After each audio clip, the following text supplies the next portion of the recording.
আমার স্বামীরা মোট 3 ভাই। আমার স্বামী সবচেয়ে ছোট। আমার শাশুড়ি আমাকে পছন্দ করে তার ছোট ছেলের বউ করে আনে। বিয়ের 8 মাস চলছিল। আমি বাড়ির ছোট বউ। এরপর শিক্ষিত ও ধনী পরিবারের মেয়ে ছিলাম। শ্বশুর বাড়ির সবাই আমাকে ভীষণ ভালোবাসে, তবে আমার 2 জা একদমই আমাকে সহ্য করতে পারে না। এদিকে আবার তাদের স্বামী তেমন একটা ইনকাম নেই, কিন্তু আমার স্বামী ব্যবসায়ী, মাসে লাখ লাখ টাকা ইনকাম করে। এদিকে আমিও একটা জবে আছি, ভালো স্যালারি পাই এবং নিজের ইচ্ছেগুলো নিজেই পূরণ করি। ভালো জামা কাপড় পরি এবং ঘরে অনেক দামি দামি ফার্নিচার। সেই সাথে হাজবেন্ডকে নিয়ে বেশ ভালোই সময় পার করছি। হিংসায় আমার নামে শাশুড়ির কাছে কথা লাগাতে গেলে শাশুড়ি উল্টো তাদের মিথ্যুক বলে ধমক দিত। তাই কিছু করতে পারেনি বলে তারা আমার চুল নিয়ে ব্ল্যাক ম্যাজিক করলো। অবিশ্বাসের কিছু নেই, এটা আমাদের কোরআনে আছে, কারণ ব্ল্যাক ম্যাজিক আসলেই সত্যি। আমার অভ্যাস ছিল চুল আঁচড়ানোর পর একটা পলিতে চুল জমিয়ে তারপর সেটা ডাস্টবিনে ফেলা। প্রায় ফেলি, কিন্তু কখনো আমার সাথে এমনটা হয়নি। হঠাৎ একদিন দেখি প্রায় রাতে কে যেন আমার মাথার উপর হাত বুলিয়ে জোরে জোরে ধরে কেউ চুল টানে,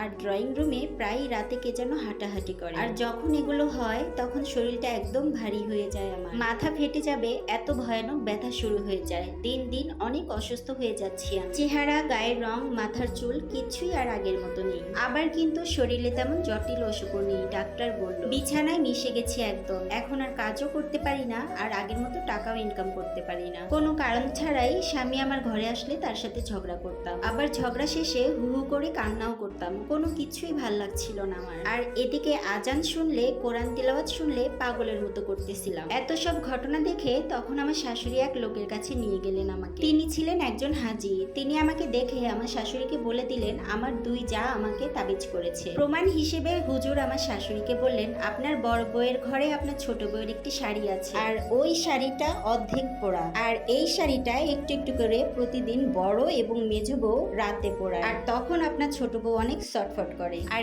এই শাড়ির টুকরো দিয়ে একটি তাবিজ বানিয়ে আপনাদের পুকুর পাড়ের গাছের মধ্যে তাবিজটি ঝুলিয়ে রেখেছে। এসব কথা হুজুরের মুখে শুনে আমার শাশুড়ি তো ভীষণ রেগে যায়, আর সেখান থেকে আমাকে বাসায় নিয়ে চলে আসে। আর সেদিন রাতে আমার শাশুড়ি বাসায় এসে আমার বড় জায়ের রুমে যায়, এবং রুমে যে আলমারি খুলতেই দেখে আমার সেই পুরনো হারিয়ে যাওয়া শাড়িটি আমার বড় জায়ের আলমারিতে। আর সেই শাড়িটা ছিল অর্ধেক কাটা, আর এক পাশ থেকে অনেক অংশ পোড়ানো। এবং হুজুরের কথা মতো পুকুর পাড়ের গাছে একটি লাল সুতাতে তাবিজ পাতা দেখতে পায়। সব প্রমাণ হাতে না হাতে ধরতে পেরে আমার শাশুড়ি তখনই সিদ্ধান্ত নেয় আমার 2 জাকে জয়েন্ট ফ্যামিলিতে আর রাখবে না, তাদেরকে আলাদা করে দিবে। তবে আমার শাশুড়ির সিদ্ধান্তে আমার স্বামী এবং আমার শ্বশুর বাধা দেয়। তখন আমার স্বামী বলে তারা থাকলে থাকুক, না থাকলে না থাকুক, এটা তাদের ব্যাপার, তবে আমি আমার বউকে নিয়ে এখান থেকে অনেক দূরে চলে যাব। তখন আমার শ্বশুর আব্বা বলে হ্যাঁ এটাই ঠিক হবে, কারণ যারা একবার ক্ষতি করেছে তারা বারবার ক্ষতি করতে চেষ্টা করবে, কারণ কুকুরের লেজ কোনোদিনও সোজা হয়। এরপর আমাকে অনেক চিকিৎসা করে, ডাক্তার কবিরাজ কোনো কিছু বাদ রাখেনি। হুজুর এবং ডাক্তারের ওষুধের মাধ্যমে আল্লাহর রহমতে আমি অনেকটাই সুস্থ হয়ে উঠি।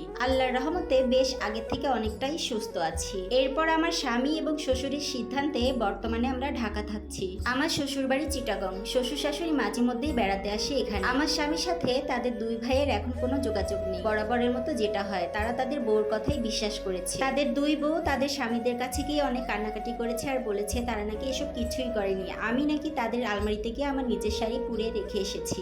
আরো বানানো বানাওয়াট কথা, গ্রাম অঞ্চলে যেটা হয় আর কি। আমি নাকি নাটক করেছি তাদের কাছ থেকে দূরে সরার জন্য। নাটক করেছি নাকি সত্যি কথাই, এটা আমার শাশুড়ি প্রমাণ করে দিয়েছে সবার কাছে। কপাল গুনে অনেক একটা ভালো শাশুড়ি পেয়েছি, যে আমাকে নিজের মেয়ের মতো করে আগলে রেখেছে। সাথে শ্বশুর তো বাবার সমতুল্য। আর স্বামীর কথা কি বলবো, বলার অপেক্ষাই রাখে না।